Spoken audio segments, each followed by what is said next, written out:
Pagi guys, kita menuju di sini.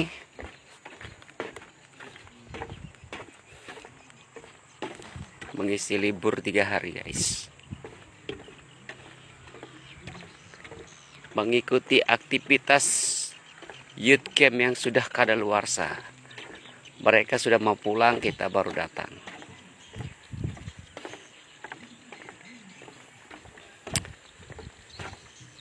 Oke, buat kalian semua yang pengen pergi ke wisata, gak usah jauh-jauh, cukup ke pemancingan Grace ya. Pemancingan Grace ini bagus nih.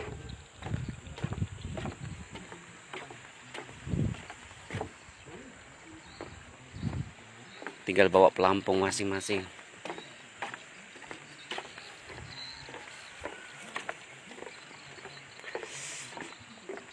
Panas guys.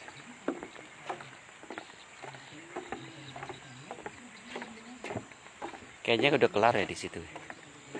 Yang ada patung salib.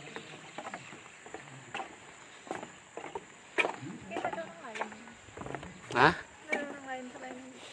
Sedikit aja sih. Ada bocil lah kayaknya.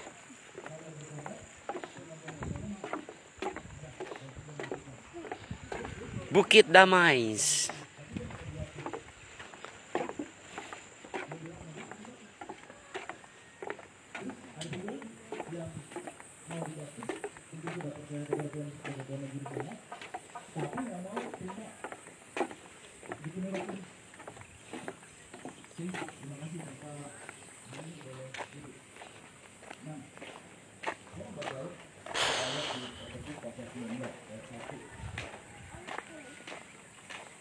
Dan seterusnya sampai ayat 6.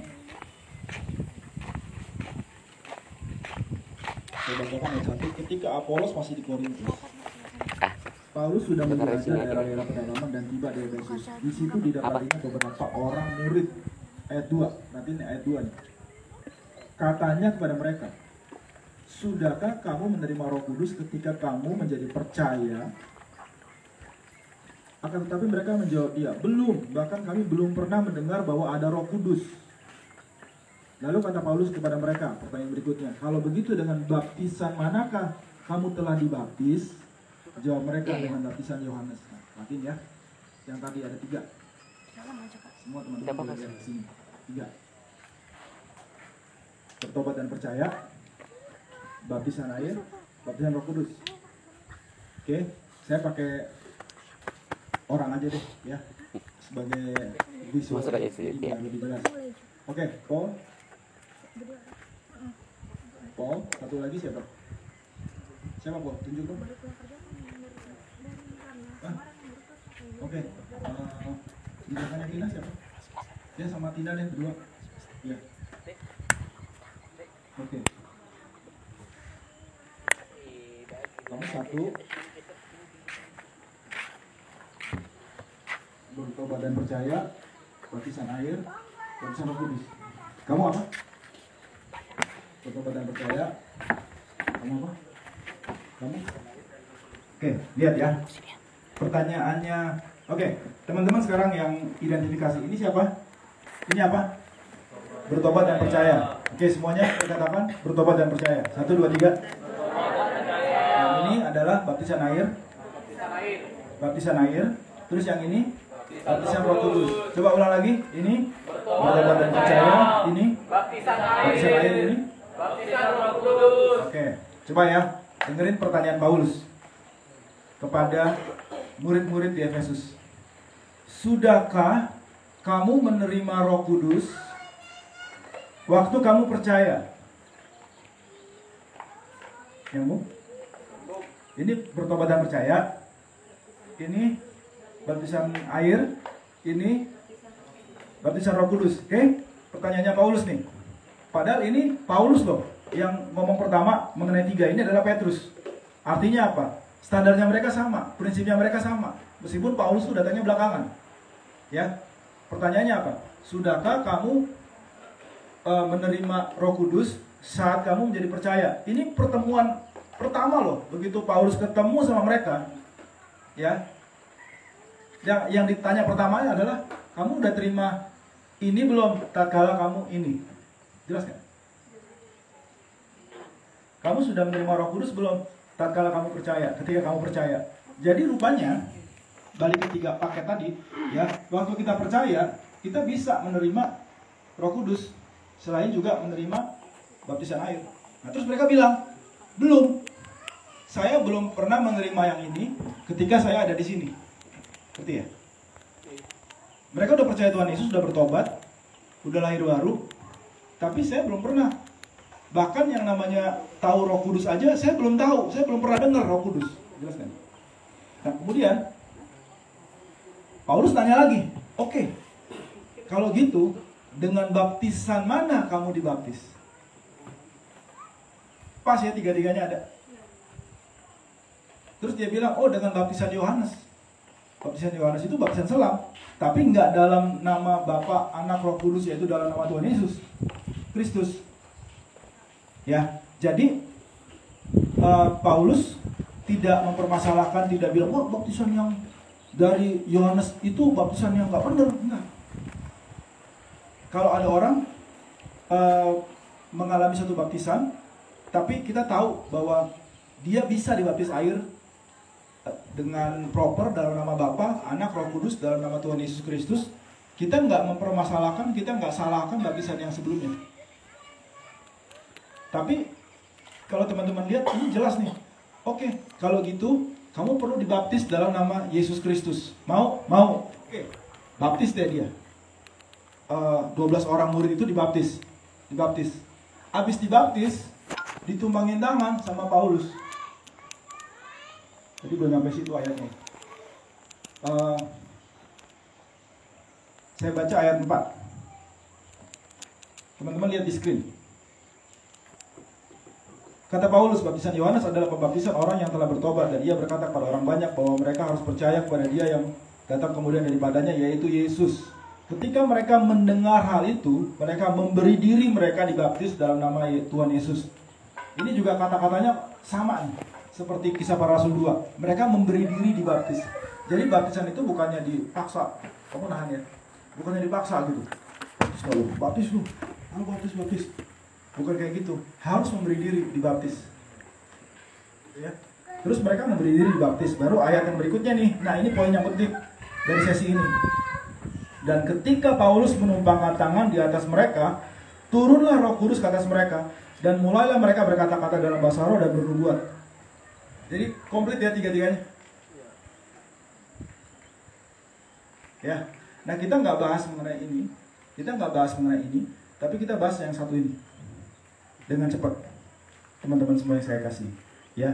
Jadi kita nggak perlu berpikir bahwa, wah, kalau saya baru bertobat dan percaya aja, saya belum dapat yang dua ini, berarti saya tuh kayaknya bukan orang Kristen yang baik gitu, atau enggak saya ini masih kelasnya masih belum yang keren gitu ya, saya masih di bawah dari yang standarnya. Nggak usah mikir kayak gitu, ya. Kayak tadi aja Kakak Hani ngobrol sama saya, ya. Kalau dia ingin tiga-tiganya, ya dia ngomong aja. Saya mau tiga-tiganya. Saya mau ada handphonenya, saya mau ada chargernya, saya mau ada satu lagi apa? Earphone, ya. Dan kita semua sekarang kita udah sampaikan, udah diberitakan nih. Kalian bisa menerima Tuhan Yesus sebagai Tuhan dan Juru Selamat, bertobat dan percaya.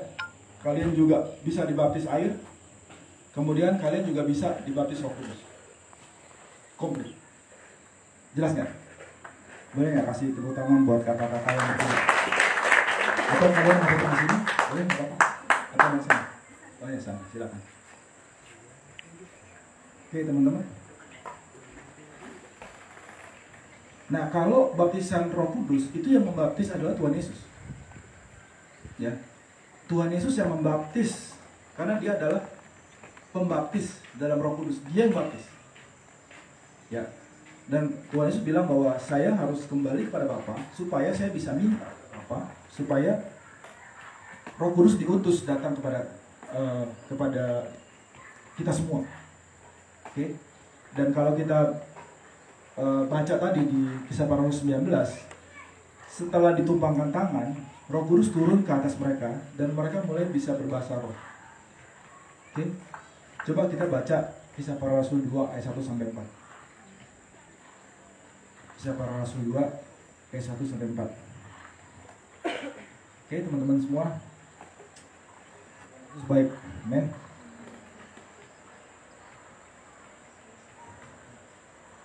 Mengenai bahasa roh ini ya, mengenai baptisan Roh Kudus ini, aduh, kalau teman-teman baca sejarah, ya dengar sejarah mengenai gereja itu, wah, itu suatu pemberian yang Tuhan kasih ya, tapi itu perdebatannya banyak banget. Padahal sederhana. Oke, sudah dibukakan. Terima kasih. Coba kita bangkit berdiri semua, kita baca ayat ini 1, 2, 3, 4 supaya bisa konsentrasi ya. Kalau berdiri jadi bisa konsentrasi. Semua bisa baca? Oke, kita mulai ya. 1, 2, 3, 4. Ketika 4 lagi. Mungkin 2, 3. Kebanyakan. 2, 3. Ketika tiba hari Pentakosta, semua orang percaya berkumpul dan bertempat. Tiba-tiba turunlah dari langit suatu bunyi seperti tiupan angin keras yang memenuhi seluruh rumah di mana mereka duduk. Dan tampaklah kepada mereka lidah-lidah seperti nyala api yang bertebaran dan hingga pada mereka masing-masing. Maka penuhlah mereka dengan Roh Kudus. Lalu mereka mulai berkata-kata.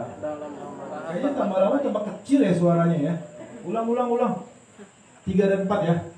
Yuk, 3 dan 4. 1, 2, 3. Dan tampaklah kepada mereka lidah-lidah seperti nyala api yang bertebaran dan hingga pada mereka masing-masing. 4. Maka penuhlah mereka dengan Roh Kudus. Lalu mereka mulai berkata-kata dalam bahasa-bahasa lain seperti yang diberikan oleh Roh itu kepada mereka untuk mengatakannya. Silakan duduk. Yang ayat 4-nya dinaikkan sedikit, Bro Isai. Nah, perhatikan ya teman-teman. Ada bunyi seperti tiupan angin keras, tapi bukan itu tanda dipenuhi Roh Kudus. Karena waktu Paulus menumpangkan tangan atas murid-murid di Efesus, tanda bunyi seperti tiupan angin keras itu nggak ada. Ngerti nggak teman-teman? Terus ditulis juga ada apa lagi tadi? Tiupan angin keras. Selain bunyi, ada tiupan angin keras. Tiupan angin keras ini apakah tanda bahwa orang dipenuhi Roh Kudus, dibaptis Roh Kudus? Waktu Paulus menumpangkan tangan atas murid-murid di Efesus tidak ada angin keras, tiupan angin keras. Bagaimana dengan api yang turun? Keren banget sih kalau api turun ya. Kalau ini jadi standarnya itu keren banget sih, ya seru banget gitu. Tiap kali kita berdoa, orang dipenuhi Roh Kudus, api turun, bus, gitu kan. Orang pada video-videoin, bikin story, ya kan, keren banget dibahas gitu, karena tandanya adalah api. Tapi waktu Paulus mendoakan murid-murid di Efesus, nggak ada api yang turun. Oke, dan ini ada ayat-ayat yang lain, cuman ini saya buka 2 aja. Apa yang sama dari Kisah Para Rasul 2 dan 19? Apa yang sama? Yang sama adalah mereka penuh dengan Roh Kudus lalu mulai berkata-kata dalam bahasa-bahasa yang lain. Jadi tandanya itu adalah yang ini. Bagaimana dengan rebah? Rebah itu juga bukan tandanya. Oke, waktu Roh Kudus menjamah bisa kita mengalami manifestasi seperti itu. Ya teman-teman juga melihat waktu retret ini ya. Tapi ada satu yang spesifik, yaitu orang yang dipenuhi Roh Kudus, mereka mulai berbicara dalam bahasa-bahasa yang baru. Oke, pertanyaan saya, ini saya selalu tanyakan ini. Coba lihat ayat 4. Waktu mereka penuh Roh Kudus, berkata-kata dalam bahasa-bahasa lain yang orang bilang itu populer dikatakan sebagai bahasa roh. Pertanyaan saya adalah, yang berbicara siapa? Yang berkata-kata siapa? Roh Kudus atau murid-murid? Nah berarti murid-murid itu mewakili kita ya. Yang berbicara siapa? Roh Kudus atau murid-murid? Siapa yang Roh Kudus? Angkat tangan. Harus konsisten ya. Roh Kudus yang berbicara. Oke. Yang tinggi dong. Tim Roh Kudus mana? Tim Roh Kudus? Pasti Roh Kudus gitu ya. Kan Roh Kudus gak mungkin lah kita gitu ya. Oke, siapa yang tim murid-murid yang bicara? Siapa? Lihat kiri kanan kayaknya gak ada orang gitu ya. Jadi ragu-ragu ya. Oke, ulang. Siapa yang tim yang bicara itu adalah murid-murid? Takut. Takut. Sarapan kurang. Coba baca ayatnya. Maka penuhlah mereka dengan Roh Kudus. Oke? Lalu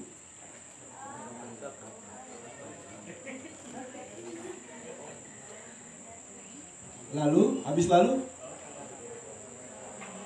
mereka mulai berkata-kata. Oke, pertanyaannya ulang lagi. Yang berkata-kata siapa? Roh Kudus atau murid-murid? Tahu dari mana? Hah? Karena apa? Karena mereka. Siapa yang bilang mereka tuh? Oke. Panitia kalau ada sus ya. Ini layak nih dia. Kue sus. Jangan lupa ambil 2. 1 saja. Oke, jadi yang bicara dalam bahasa yang baru, bahasa roh siapa? Murid-murid. Ya, kalau dalam aplikasinya sekarang siapa? Kita. Yang bicara kita. Nah, terus Roh Kudus perannya apa? Baca lagi ya tempat. Coba baca. Baca, terus temuin sendiri. Ayo, kan ini anak melak nih kan, anak yang pintar, ya kan? Anak yang diberkati. Orangnya berani-berani. Terus apalagi Pastor David, anak-anak di Melak ini ganteng-ganteng, percaya diri, ya. Yang ceweknya cantik, yang cowoknya ganteng, jangan dibalik ya. Oke, gimana jawabannya apa? Roh Kudus perannya apa? Memenuhi, makasih. Apalagi? Ayo dong, anak-anak Melak nih udah nemu tapi nggak enak sama yang lain, nanti kalau gua jawab nanti dibilang gua terlalu berani. Jangan gitulah, ayolah. Hah? Gimana? Iya, nggak apa-apa, baca. Memberikan. Tuh ada di belakang tuh. Gimana? Memberikan kata-kata. Memberikan kata-kata. Oke. Kamu lihat ada kue sus nggak sih? Oke, memberikan kata-kata. Ya, supaya cepat benar jawabannya sesuai dengan Kisah Para Rasul 2 ayat 4. Tepuk tangan ya? Berarti benar anak Melak sekarang udah tambah berani. Nah, jadi perannya Roh Kudus adalah memberi bahasanya. Oke, Paul lagi deh, Paul. Jadi ini murid-murid, ini murid, ini Roh Kudus. Roh Kudus bahasanya, tapi yang ngomong siapa? Paul. Hah? Yang ngomong Paul. Nah gini teman-teman, kalau Roh Kudus yang ngomong, Paul nggak ngomong, karena kan yang ngomong Roh Kudus. Jelas nggak? Tapi kalau Paul yang berbicara dalam bahasa roh, berarti Paul yang bicara, bukan Roh Kudus yang bicara. Tapi Roh Kudus memberikan bahasanya kepada Paul. Jelas nggak? Oke, silakan dulu. Nah saya menambahkan satu lagi di kitab Lukas. Kok tiba-tiba Lukas berapa ya?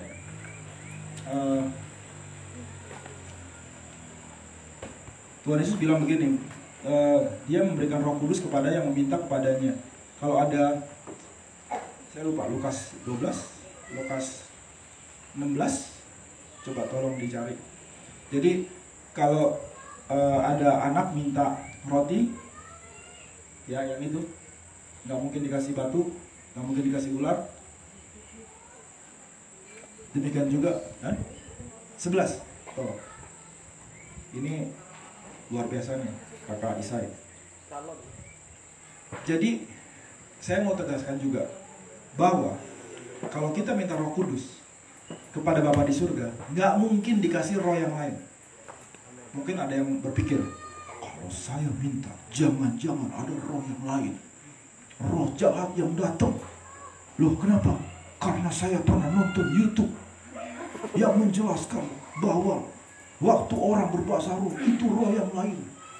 Jadi waktu dia berdoa kepada Bapa di surga, datanglah roh yang bukan Roh Kudus memenuhi mereka, sehingga roh jahat itu berkuasa bicara mereka bahasa roh.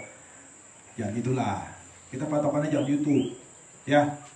Patokannya firman Tuhan. Amin. Kita ketemu. Bukan yang ini. Lukas. Nah, coba tolong kamu baca. Kamu juga kalau ada nanti Buat kamu juga. Oke. Lukas 11 ayat 13. Ya, Jadi jika kamu yang jahat tahu memberi pemberian yang baik kepada anak-anakmu, betul. apalagi kamu yang di sorga, Ah, dia akan yakin? memberikan Roh Kudus kepada mereka yang meminta kepadanya. Nah, Bapa di surga memberikan Roh Kudus kepada yang meminta kepadanya. Jadi, waktu kita minta kepada Bapa di surga Roh Kudus, gak mungkin roh yang lain yang datang. Amin? Jadi, kalau ada orang bahasa roh, karena dia minta Roh Kudus, gak mungkin ada roh yang lain. Lagi pula, roh yang lain itu, kalau mau coba-coba, kan kalah juga sama yang namanya Roh Kudus. Iya gak sih? Jadi itu gak make sense. Jangan pakai asumsi kata-kata orang, walaupun orangnya jago ngomongnya. Tapi firman Tuhan menjelaskan satu ayat aja udah selesai tuh argumentasi itu. Ya, ada ayatnya nggak? Roh iblis yang datang? Nggak ada kan? Ya udah, kita pegang yang ini aja. Amen. Jadi yang datang siapa? Roh Kudus. Terus ada lagi. Tapi saya tidak layak untuk mendapatkan Roh Kudus. Jadi gini nih, dulu saya waktu dipenuhi Roh Kudus umur 12 tahun. Saya dipenuhi Roh Kudus. Lupa saya, kalau nggak 12, 13. Siapa di sini umur 12 tahun? Umur 12 tahun ada? Kamu, oke, maju ke depan. Kamu kok kayak ragu-ragu, umurnya berapa sih? Hah? Jalan 13, ya udah. Oke, maju ke depan. Kamu kok kayaknya heran banget. Yuk, boleh dong maju ke depan. Kamu juga maju ke depan. Nah, biar bisa bayangin ya. Dulu saya umur segini, cuma badannya nggak segini, ya badannya lebih besar, gitu ya. Waktu itu saya sudah ada kerinduan untuk dipenuhi Roh Kudus. Jadi saya lihat mama saya berdoa, saya lihat orang lain berdoa dalam bahasa roh. Kemudian saya mulai baca-baca. Waktu saya kecil saya suka baca, gitu ya. Jadi waktu Bro Yosi masih main layangan dan main bentengan, kalian nggak tahu main bentengan ya? Galasin, ya. Kemudian waktu Bro Mario masih breakdance, itu nggak mungkin, itu beberapa tahun setelahnya. Saya punya kerinduan, wah setelah baca-baca dan melihat orang-orang dipenuhi Roh Kudus berdoa dalam bahasa roh, saya bilang saya mau seperti itu umur segini. Nah kemudian saya datang ke mama saya bilang, Ma, aku pengen nih dipenuhi Roh Kudus, gitu ya. Dan kita berdua udah tahu maksudnya dipenuhi Roh Kudus itu tandanya bahasa roh. Itu udah nggak bahas lagi, gitu ya, tanda yang lain, karena memang sudah jelas gitu. Terus kemudian mama saya menjelaskan ya suatu pengajaran yang menurut saya waktu itu benar ya, tapi ya ternyata sangat nggak benar ya. Sorry mama saya udah meninggal. Mama saya bilang begini, kalau kamu tidak nakal, maka kamu akan dipenuhi Roh Kudus. Waktu saya pegang banget tuh, kalau gua nggak nakal, ini umur segini, kalau saya tidak nakal, saya akan dipenuhi Roh Kudus. Dan saya berusaha selama setahun untuk tidak nakal dan tidak berhasil. Saya ingat momen-momen di mana saya nakal, ya. Saya nyebur ke kolam, mau nangkap lele. Ya lelenya itu kan diem aja ya. Kalian pernah mencoba menangkap lele dengan tangan kosong nggak? Hah? Belum? Pernah? Berarti masa kecilmu bahagia. Lele tuh diem aja. Terus saya lihat, bisa nih, gue tangkap dengan tangan kosong. Pas saya udah deket banget tangannya sama lele itu, begitu saya tangkap, tiba-tiba lelenya lepas dan saya masuk dalam kolam itu. Muka duluan, gitu ya. Habis itu saya disabet sama mama saya. Saya, wah itulah. Udah gitu masih ada lagi teman-teman. Saya manjat di rumah. Ada lemari yang tinggi, saya manjat, wah di atas gitu ya. Turunnya lupa, gimana cara turun gitu ya. Terus kepleset, jatuh. Muka saya ini pipis, bukan pipis, ini apa nih namanya ini? Pelipis ini gitu, pelipis. Ini apa namanya? Hah? Di bawah mata sini. Itu kena gagang apa? Lemari yang buat buka lemari itu di bawah dari besi. Langsung bolong. Waduh. Mama saya datang lagi, disabut lagi. Jadi saya pikir-pikir waktu saya udah ada doa 10 hari untuk menerima Roh Kudus ya. Dulu saya di gereja aliran Pentakosta, Pantekosta. Tergantung ya, Pantekosta, ada juga yang bilang Pentakosta. Yang benar Pentakosta sih. Ya, karena Alkitab terjemahan zaman dulu itu Pantekosta. Jadi ada gereja yang bilang Pantekosta. Tapi sebenarnya kalau di terjemahan yang benar adalah Pentakosta. Penta itu artinya 5. Ya, Roh Kudus turun di hari ke-50 sejak Tuhan Yesus bangkit.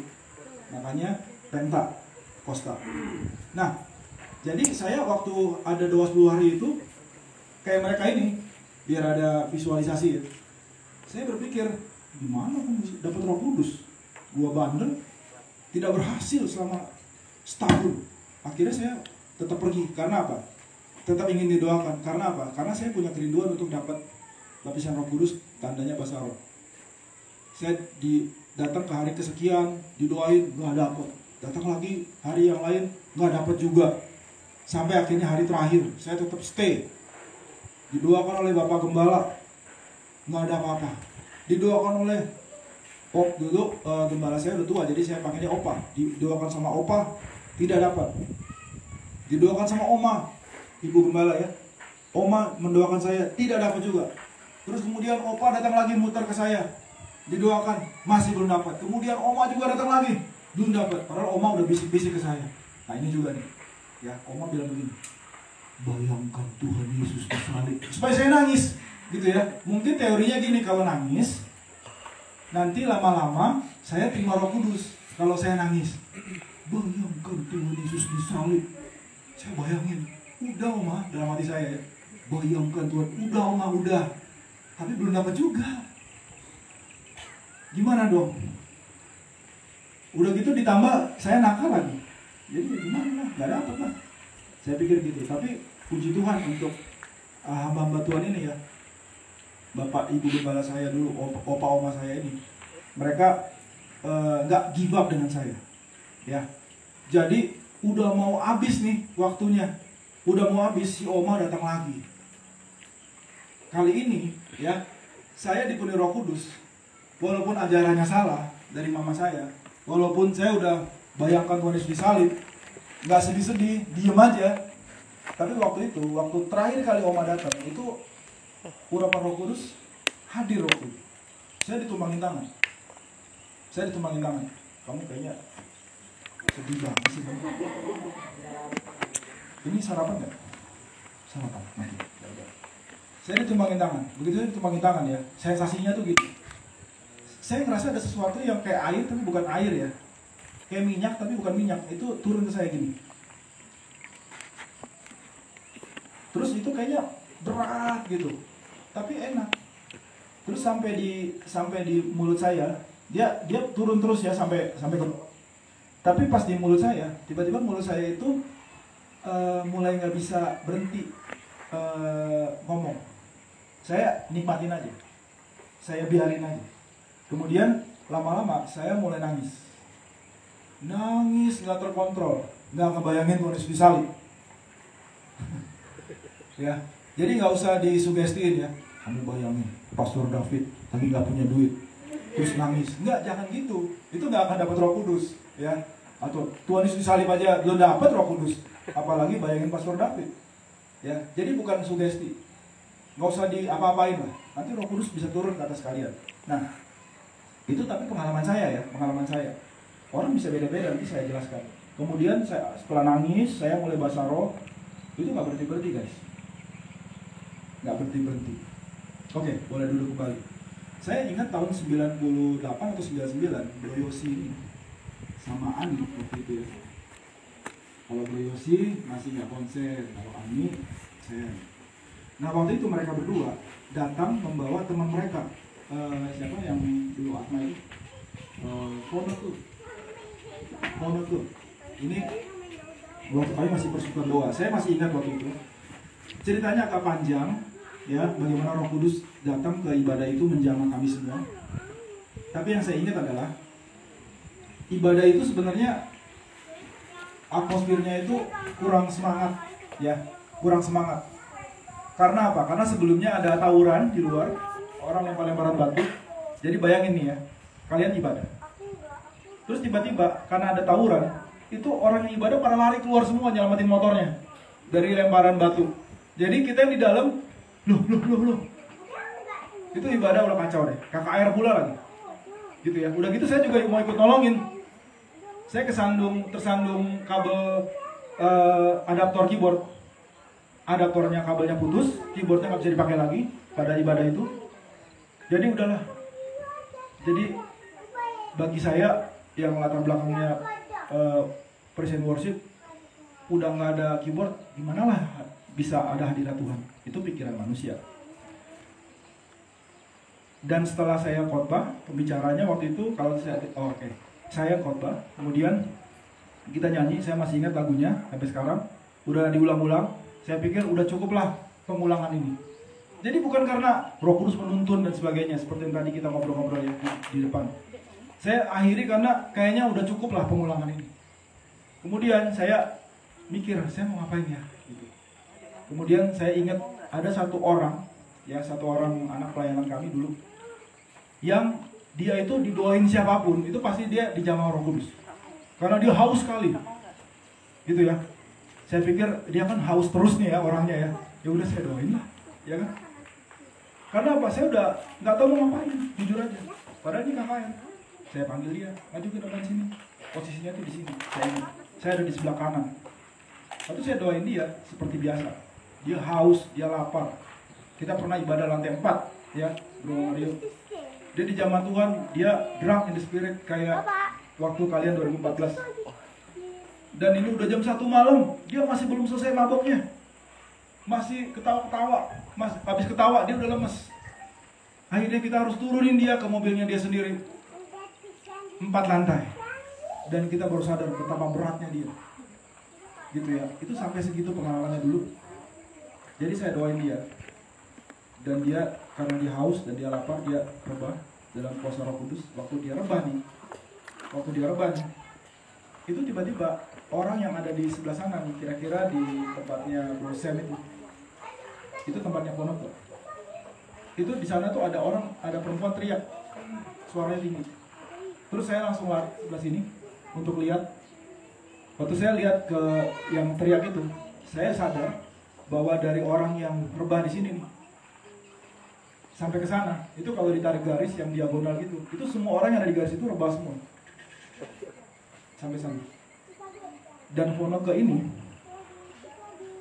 dia itu waktu itu pakai putau ya kalau salah.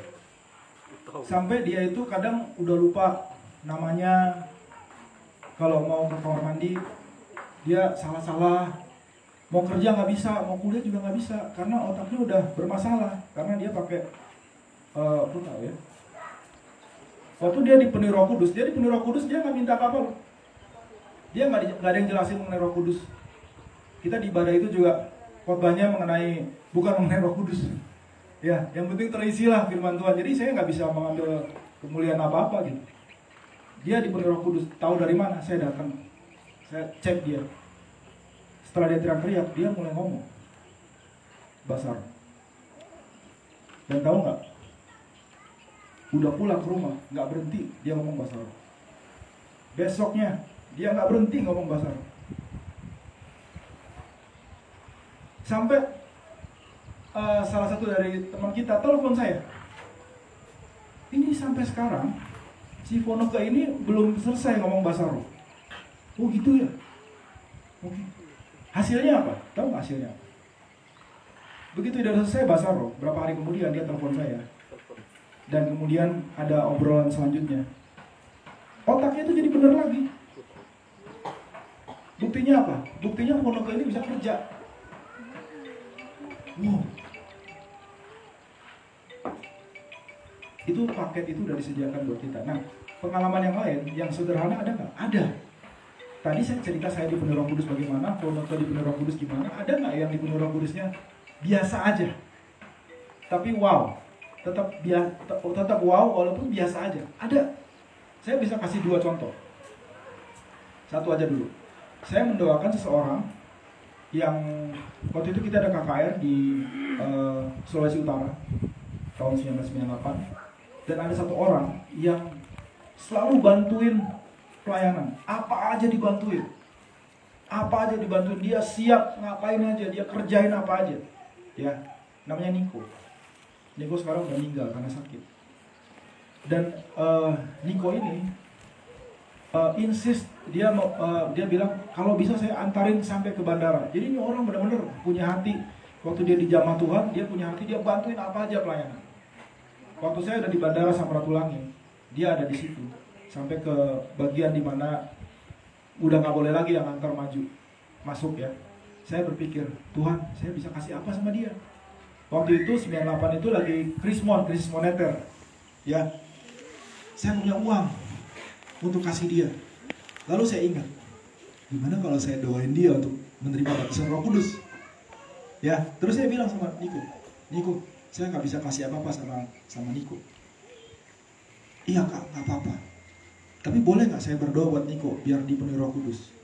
Mau kak, karena dia selalu semangat ya. Lalu saya noleh ini di airport ya. Saya lihat ke kiri ke kanan. Akhirnya saya lihat itu ada kafe belum buka, tapi pintunya belum buka, cuma ada pintu yang terbuka jadi bisa masuk ke dalam kafe itu. Walaupun kafenya belum jualan. Akhirnya saya lihat, saya bilang gini, Niko, itu ada tempat, mau nggak kita ke situ? Akhirnya kita ke sana, masuk terus saya jelaskan mengenai baptisan Roh Kudus secara singkat, Kisah Para Rasul 2 ayat 4. Udah? Akhirnya saya tanya sama Niko, sudah mengerti? Sudah. Mau menerima baptisan Roh Kudus? Mau. Saya berdoa. Cuma sebentar. Kira-kira 2 menit lah atau 3 menit, langsung bicara dalam bahasa roh. Nggak ada nangis, nggak ada seperti saya tadi ya, ada suatu turun, tapi dia bicara dalam bahasa roh, sederhananya. Terus buahnya apa? Saya yakin itu dari Tuhan. Buahnya apa? Setelah kami putus hubungan ya, karena saya nggak tahu lagi dia ada di mana. Ternyata dia udah jadi misionaris di YWAM. Saya ketemu lagi tahun 2017 apa 2017 saya ketemu lagi sama dia. Wah, kita terharu lah ya. Si Niko ini jadi hamba Tuhan. Ya kesaksiannya itu sadis-sadis semua. Berarti yang waktu itu dia benar-benar terima Roh Kudus. Walaupun didoain cuma sebentar di kafe 3 menit dipenuhi Roh Kudus. Jadi nggak pakai yang tadi nangis segala macam.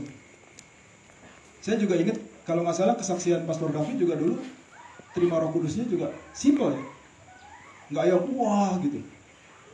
Tapi Roh Kudus yang diterima beliau ini yang ori, bukan grade ori, apalagi KW super ori yang dia terima karena dia minta Roh Kudus sama Bapa di surga, dikasihnya Roh Kudus. Ya teman-teman semua yang saya kasih, satu lagi kesaksian. Saya pernah diminta datang ke ibadah minggu. Saya duduk di belakang. Kemudian saya ingat waktu itu ada pengurus dari gereja tersebut yang undang saya, datangin saya setelah doa berkat, bilang begini, bisa nggak doakan suami istri ini? Saya bilang, bisa tante. Oke, dia langsung bawa saya ketemu dengan suami istri ini. Kemudian yang mau didoakan itu istrinya sakit. Waktu saya ajak bicara, rupanya dia ada ganjalan, dia masih sakit hati dengan seseorang. Saya jelaskan sedikit mengenai pengampunan, dia cepat terima. Mau nggak mengampuni? Mau. Dia langsung mengampuni. Begitu dia mengampuni, selesai mengampuni, itu mukanya cerah gitu, beda sebelumnya. Karena terlalu cepat responnya dia ini untuk menerima pengampunan, dan saya udah doakan kesembuhan ya. Saya berpikir waktunya masih banyak. Baru juga mulai sebentar, dia udah langsung mengampuni. Saya pikir ya, kalau dia mau mengampuninya cepat, mungkin kalau saya share yang lain, dia juga cepat terimanya. Akhirnya saya putuskan, gimana kalau doakan dia untuk terima baptisan Roh Kudus. Nah, ini teman-teman ya, jangan kita berpikir bahwa mendoakan orang baptisan Roh Kudus itu harus ada di tempat yang spesial. Ya, kalau orangnya ada kerinduan, doakan aja. Oke, nah akhirnya saya bilang sama tante ini di depan suaminya tentang baptisan Roh Kudus. Saya bukakan Kisah Para Rasul 2 ayat 1-4. Ya, saya jelaskan kepada dia. Setelah saya jelaskan, dia bilang begini. Oh, saya tanya, tante mau terima baptisan Roh Kudus? dipenuhi Roh Kudus, tandanya Basaro. Tante ini bilang begini, saya diajarkan di gereja saya waktu dulu bahwa baptisan Roh Kudus itu bukan dari Tuhan. Oh begitu. Saya pikir mungkin dia belum ngerti. Jadi saya jelasin lagi dari awal. Kemudian saya tanya lagi, bagaimana tante? Tante mau menerima? Karena walaupun itu satu paket buat dia, yang tadi ya masih ingat ya, itu harus diterima, bukan dipaksa, harus diterima. Ya. Kemudian dia bilang, tapi gereja saya dulu mengajarkan bahwa itu sesat, itu bukan dari Tuhan. Waduh, saya ulang lagi. Sampai kepada pertanyaan, dia jawabnya sama. Saya sampai gemes ya, saya sampai, ini salah saya di mana ya? Saya udah jelasin kok. Tapi dia bilangnya begitu terus, udah 3 kali. Seingat saya 3 kali. Nah, tiba-tiba saya dapat ide. Mungkin itu juga hikmat. Dari tadi suaminya itu kan ada di situ, mendengarkan pembicaraan. Masih ingat ya, tadi ada suaminya ya. Saya bilang, Om, kalau Bapak gimana? Bapak udah dengar tadi penjelasan. Sudah. Bapak percaya? Percaya. Bapak mau terima baptisan Roh Kudus? Mau. Oh gitu. Ya udah. Boleh saya berdoa buat Bapak? Boleh. Wah, saya doain. Tahu nggak? Cuma sebentar, kira-kira 5 menit lah. Dia penuh dengan Roh Kudus, berbicara dalam bahasa roh. Di depan istrinya. Bicara bahasa rohnya itu juga nggak yang kayak saya, nangis-nangis gitu. Dia mengalami Tuhan. Dia bicara dalam bahasa roh, gitu ya. Sambil merem, dia menikmati gitu. Terus akhirnya ya, dengan happy, saya berpaling ke istrinya. Saya bilang, Tante sudah lihat, Om sekarang udah berbicara dalam bahasa roh. Tante gimana? Tante percaya apa tidak? Apakah Tante mau terima? Jawabannya apa? Dulu waktu saya dengar dari gereja saya, bahasa roh itu tidak benar. Itu bukan dari Tuhan. Waduh, jawabannya sama aja. Jadi itu udah mindset, itu udah cara berpikir. Dia udah terima, udah, pokoknya yang itulah. Jangan sampai ada orang yang meyakinkan kamu. Padahal suaminya nih di depan matanya. Tadinya belum dipenuhi Roh Kudus, bicara bahasa roh di depan matanya. Dia tetap nggak mau terima. Jadi ya, saya udah jelasin banyak. Ya, saya dulu punya Yogi, salah satu anak PA saya dulu waktu SMA. Dia dipenuhi Roh Kudus. Dia salah satu orang yang terakhir dipenuhi Roh Kudus. Belakangan dipenuhi Roh Kudus. Dan dia bilang, Tuhan saya mau. Dia dapat Roh Kudus kapan? Waktu lagi jalan kaki mau pelayanan, mau masuk ke persekutuan doa SMA di SMA lain. Dia lagi jalan kaki, tiba-tiba dipenuhi Roh Kudus. Opa saya doa makan. Bapak di surga, bla bla bla bla bla, tiba-tiba pasal. Saya udah cerita kepada Bro Yosi dan Bro Mario ya di Kersel kami. Saya pernah mendoakan ibu atau mama dari seorang pendeta. Dia adalah ketua sinode dari satu gereja ya, satu sinode di Indonesia ini. Saya diundang untuk melayani di gerejanya. Kemudian dia request, Pak, boleh nggak mendoakan ibu saya? Karena ibu saya sudah menantikan dipenuhi Roh Kudus selama 40 tahun. Ini anaknya jadi pendeta dan jadi ketua sinode gereja aliran Pentakosta. Tapi mamanya yang tentu saja percaya dengan baptisan Roh Kudus, tapi nggak dapat 40 tahun. Terus saya jelaskan mengenai firman Tuhan, karena firman Tuhan itu titik awalnya. Saya jelaskan, tante seperti ini, ibu seperti ini. Terus ibu itu mengerti. Tante percaya, ibu percaya. Oke, kita mulai berdoa. 5 menit belum dipenuhi Roh Kudus. 10 menit belum dipenuhi Roh Kudus. 15 menit belum dipenuhi Roh Kudus. Kita terus aja. Jangan kasih pressure sama orangnya. Kita ajak aja lagi. Yuk, lagi berdoa lagi. Terus sampai akhirnya udah 30 menitan sampai anaknya si Bapak Gembala ini datang ke ruangan tempat kami itu di belakang gereja. Kemudian dia join juga dengan saya. Dia join. Kita berdua ikut menemani, ikut menumpangkan tangan. Dan mamanya dipenuhi Roh Kudus, bicara dengan bahasa roh. 40 tahun belum dapat. Artinya apa? Jangan punya pikiran kayak ibu yang tadi. Pokoknya nggak bisa. Kalau orang lain bisa, saya nggak bisa. Jangan kayak gitu. Jangan kayak gitu. Jadi semua pemikiran yang aneh-aneh, malah ya, kadang-kadang saya sedikit, saya ngejelasin bahwa yang bicara adalah kita, yang bicara Roh Kudus yang kasih bahasanya. Saya menyampaikan itu untuk membantu sebenarnya teman-teman semua, bukan untuk mempersulit. Karena ada aja orang-orang yang overthinking, yang kebanyakan mikir. Biasanya anak-anak yang pintar-pintar tuh, ya, terus dia punya asumsi sendiri, dia otaknya jalan selama didoain. Yang kasih bahasanya Roh Kudus, yang ngomong saya, yang kasih bahasanya Roh Kudus, itu diulang terus sampai akhirnya susah nerimanya. Sementara orang yang lain yang simple, ya, didoakan sederhana, dapat. Gitu teman-teman semua. Tapi saya udah jelaskan di awal bahwa Roh Kudus itu pribadi. Dia bukan hanya pengalaman. Waktu kita menerima Roh Kudus, kita berbicara dalam bahasa roh, itu baru awalnya saja. Masih banyak yang harus kita siapa di sini? Oke. Mungkin ada yang belum pernah ke Dufan ya. Masih di Ancol. Oke, katakanlah ke sini, ke pemancingan Grace, ya. Kalau di Dufan itu begitu masuk, tangannya dicap, ya, sebagai tanda bahwa kita udah bisa masuk ke dalam Dufan, ya. Kalau di sini mungkin nggak dicap, tapi apa yang terjadi kalau habis dicap nih, entah di Dufan atau katakanlah di sini, pakai apa ya? Pakai tanda masuk ya? Enggak, masuk aja dulu. Kalau di sini gimana? Hah? Karcis, oke, karcis.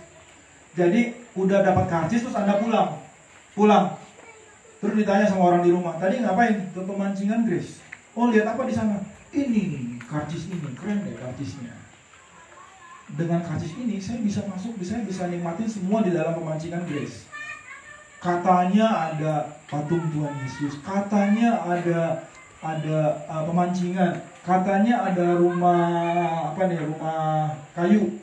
Katanya ada apalagi ada banyak, pokoknya tempatnya bagus-bagus deh, ada bukitnya katanya. Loh, kamu nggak menikmati semua itu? Enggak, tapi kan ini udah cukup. Karcis ini, saya udah ke pemancingan Grace, ini buktinya. Tapi dia cuma punya karcisnya doang, dia nggak masuk ke dalam dengan karcis itu, terus dia menikmati semua yang ada dalam pemancingan Grace. Bisa ngerti kan?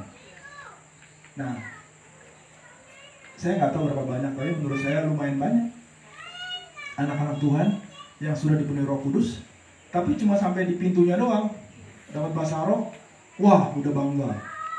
Tapi apa yang dia sediakan, Tuhan sediakan buat mereka, dia tidak mau alami.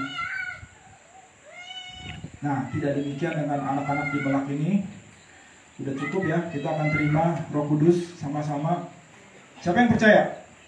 Boleh angkat tangan. Siapa yang mau dipenuhi Roh Kudus? Oke. Kita akan berdoa sama-sama untuk Anda ya. Oke. Saya minta pemain musik untuk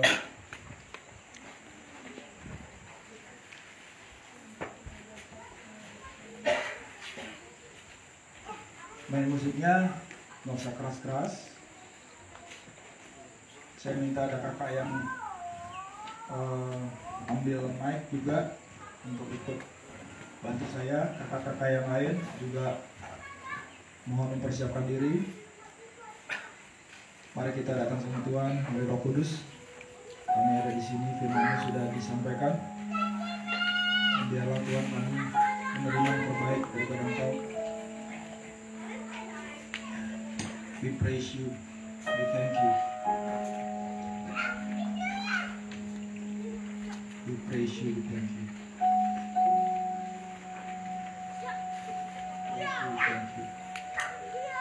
Coba dipuji up. Terima kasih Tuhan Yesus. Terima kasih Tuhan Yesus. Terima kasih Tuhan Yesus. Semua bersekutu dengan Tuhan.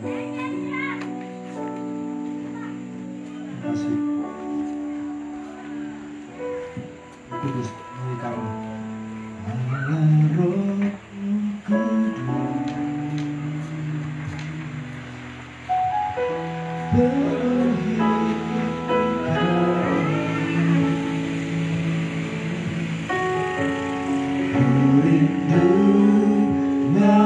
Kau selalu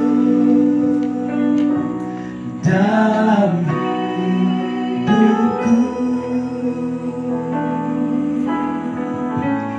Allah Roh Kudus, ubah hatiku, jadikanku jamaahku rindu hadirat. Ku sembah kudus, kudus. Lagunya ada di, liriknya ada di sini. Tuhan, dan ku sanjung kemuliaan, mulia bagimu Tuhan. Ku sembah kudus, kudus, kuduslah Tuhan, dan ku sanjung kemuliaan, mulia bagimu Tuhan, bagimu Tuhan, bagimu Tuhan. Terima kasih Tuhan Yesus. Glory hallelujah. Terima kasih. Glory hallelujah. Oh kudus memulihkan, oh kudus jalan, oh kudus mengalir di sini, menjamah setiap kami, penuhi setiap dan urapanmu Tuhan. Adik-adik semua, Glory, menerima Roh Kudus memenuhi kalian. glory, Saya mau ajak teman-teman semua untuk ikuti doa saya dengan suara yang jelas dapat didengar. Nanti secara bersama-sama ya, saya akan berdoa. Ya teman-teman, di tempatnya saja mulai buka hati terhadap Roh Kudus. Roh Kudus akan menjamah Anda. amin. Thank you Lord Jesus. Thank you Lord Jesus. Karena Roh Kudus kau bekerja di tempat ini. Amin. Engkau adalah janji Bapa itu yang diberikan kepada setiap kami yang percaya. Amin. Terima kasih untuk darah Tuhan Yesus yang melayakkan kami.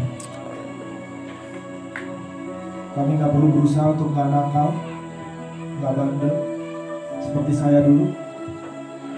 Bukan berarti kami gak perlu hidup benar, tapi kami mengucap syukur bahwa Roh Kudus kau diberikan justru supaya kami bisa kudus. Terima kasih Tuhan, kan bukan karena kami udah baik, tapi karena supaya kami bisa menjadi baik, bisa menjadi dipulihkan oleh Engkau ya Tuhan. Terima kasih karena anugerah, karena kasih karunia yang diberikan kepada kami semua untuk menerima pribadi ketiga dari Allah Tritunggal ini ya Tuhan. Terima kasih Bapa, terima kasih Tuhan Yesus. Semua teman-teman ikuti doa saya, katakan seperti ini. Tuhan Yesus, Tuhan Yesus, dengan suara yang jelas dapat didengar ya. Kakak-kakak juga bantu saya pakai mic. Katakan sekali lagi, Tuhan Yesus, Tuhan Yesus, saya siap saya siap baptislah saya baptislah saya dalam Roh Kudus-Mu. dalam Roh Kudus-Mu. Saya percaya ini adalah milik saya milik saya sebagai orang percaya. sebagai orang percaya. Oleh karena firman-Mu, Oleh karena firman, oleh karena iman kepadamu, oleh karena iman kepadamu, saya terima janji Bapa ini. Biarlah Roh Kudus memenuhi saya sampai saya dibaptis, saya dibaptis, saya ditenggelamkan dalam pribadi-Mu, dalam kuasa-Mu. Terima kasih Bapa. Saya percaya oleh darah Yesus saya sudah dilayakkan untuk menerima semua yang Kau berikan kepada saya pada saat ini. Terima kasih dalam nama Tuhan Yesus. Oke teman-teman, saya mulai berdoa. Boleh lihat ke depan sini. Ini penting. Kalau saya berdoa dalam bahasa roh, atau ada kakak-kakak yang lain berdoa dalam bahasa roh, ini penting. Kalian jangan meniru bahasa roh yang kalian dengar saya atau kakak-kakak lain sampaikan ya. Jadi bahasa roh itu bukan karena kalian niru terus kalian dapat, bukan. Pokoknya kita ngomong lah yang kayak gitu, yang mirip-mirip, bukan ya. Tapi sebaliknya, waktu kalian tahu Roh Kudus turun ke atas kalian ya, detik kalian bicara, Roh Kudus memberikan bahasa kepada kalian. Saya ngerti ya. Saya mengajak teman-teman yang jago mikir, yang suka menganalisa ya, mau nggak be simple ya, jangan terlalu jauh mikirnya, sederhana aja ya. Ini kayak nerima sesuatu kayak gini nih, mau maju ke depannya, salaman sama saya, udah kayak begitu ya, gak usah ribet mikirnya. Amen ya. Saya minta teman-teman semua yang dulu pernah diajarin yang berbeda ya, yuk balik pada firman Tuhan dan kita terima dengan sederhana. Udah siap semuanya? Oke, boleh angkat tangan.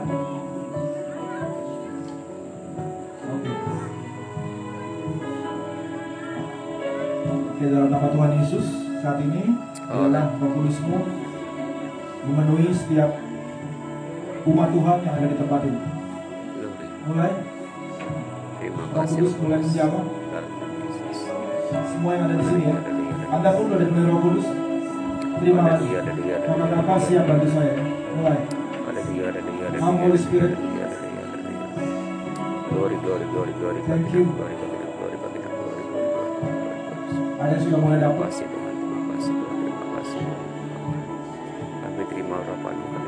Walaupun kamu nggak ngerti, terus bicara dengan bahasa itu.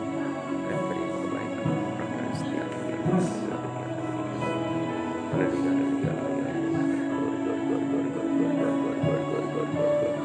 Kakak-kakak yang udah dipenuhi Roh Kudus ya, mulai kobarkan dan mulai bicara dalam bahasa roh. Semua yang ada di sini kakak-kakak mulai. Gak usah malu-malu.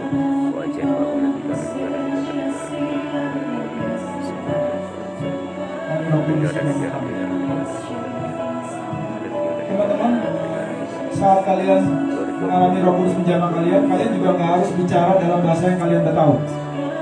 Gak usah ngomong bahasa Inggris, gak usah ngomong bahasa Indonesia, bahasa yang lain.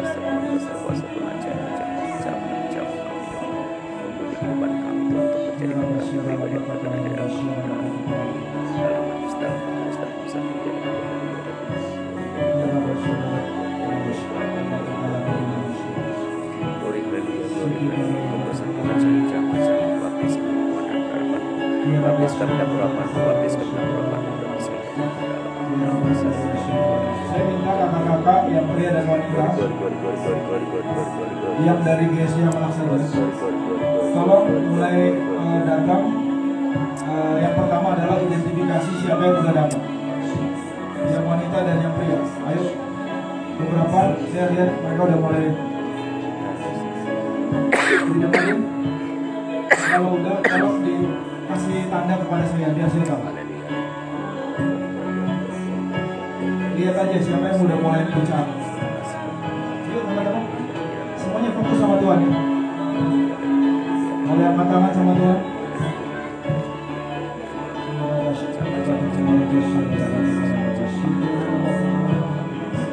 Identifikasi aja dulu.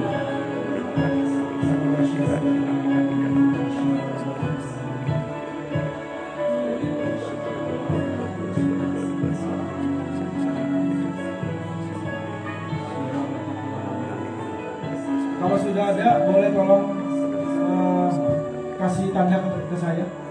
Tolong didengarkan.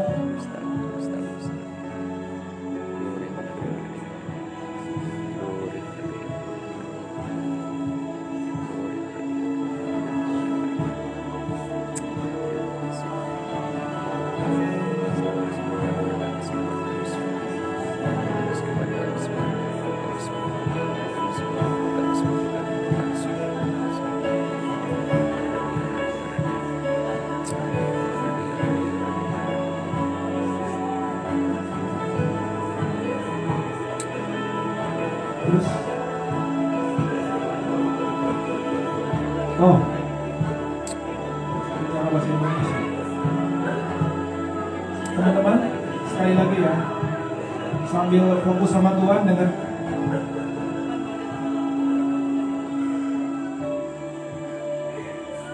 nggak usah bicara bahasa yang Anda udah tahu. Oke, kita sedang mau menerima Roh Kudus memberikan kalian bahasa-bahasa yang baru. So, ya, walaupun saya tahu memuji Tuhan itu nggak salah, ngomong bahasa Indonesia nggak salah, tapi kali ini, yuk kita buka hati sama Tuhan untuk menerima tanda kepenuhan Roh Kudus ini. Sudah jelas ya teman-teman? Oke, sekali lagi kita berdoa. Sekali lagi kita berdoa. Sekali lagi kita berdoa. Boleh angkat tangannya semua. Hari Roh Kudus penuhi umatnya. Semua fokus sama Tuhan ya. Semua fokus sama Tuhan. Ini momen Anda bersama-sama dengan Tuhan. Semua fokus sama Tuhan. Come Holy Spirit, fill your people. Tuhan Yesus, kau hadir di sini, kau yang membaptis umatmu dalam Roh Kudus. Mereka dalam Roh Kudus. Mulai terima, mulai terima, mulai terima, mulai terima, mulai terima,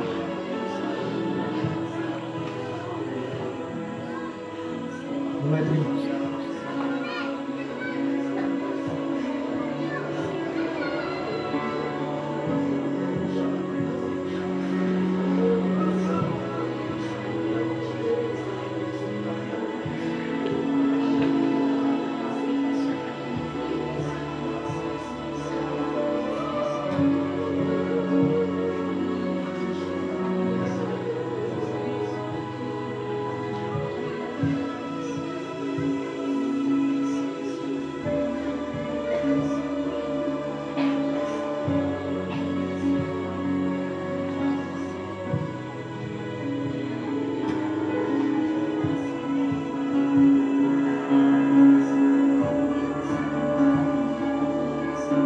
Kakak-kakak udah mulai bisa mendoakan.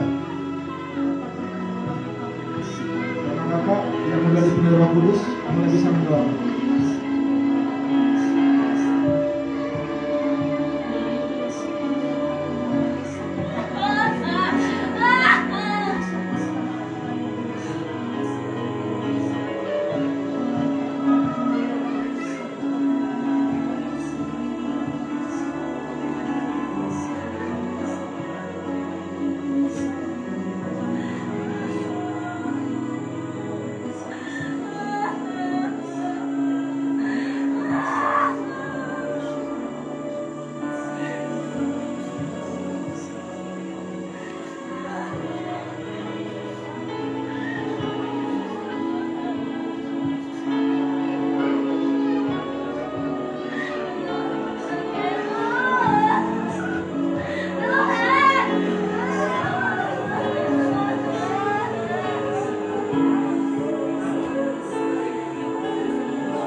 bisa didampingi sampai mereka benar-benar dapat.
Nggak usah distracted ya dengan suara-suara orang-orang yang menerima Roh Kudus. Jangan distracted. Ini bukan buat ditonton. Ini buat kalian semua menerima dengan cara kalian dengan Tuhan. Semua bersekutu dengan Tuhan.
Biarin sampai mereka bicara masing-masing.